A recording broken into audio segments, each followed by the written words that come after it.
Although I have a lot to be grateful for, at one point in my life, I wasn't fulfilled. Why weren't you fulfilled? Can you tell us more about that? Certainly. I'm a sergeant in the police department, and I had also joined the military at 29 because I loved service. I love to serve.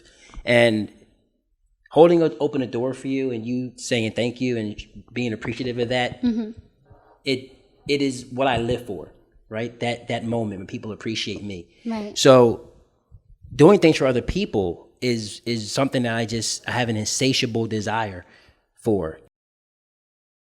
So what inspired you to make this podcast? What's going on with that?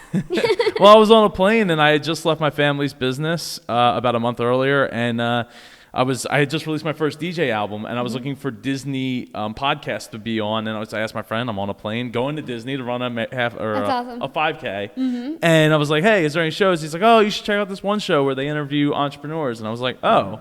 I never really thought about podcasting in that way. So I was like, well, I know a bunch of people. I could do that. I have the DJing background, the tech background. I have all that. But I know a lot more people living their dreams, and I wouldn't get bored with it either. That's why I didn't start a Disney podcast. What, out of all those experiences, what would you say is your favorite? Well, the most lasting and impacted on my life was an emergency bailout in Vietnam and in the 119 gunship, where I had some altered states of perception. Time stood still.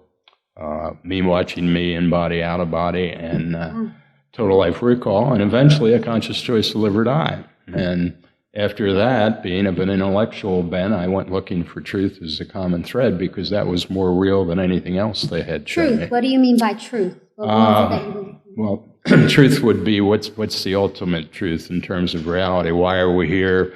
Alternate ways of saying it is, who am I? Why am I here? What's the purpose of life? What's the meaning of life? That kind of thing. I am a suicide survivor. So, it's always been something that has been important to me. I always believe that you should try to be what you needed when you were younger. So, it's definitely something that I hold near to my heart. Yeah. Now, when that happened, how old were you? I was between the ages of 10 and 12. Okay. And then I went to another negative outlet between the ages of 12 and 15.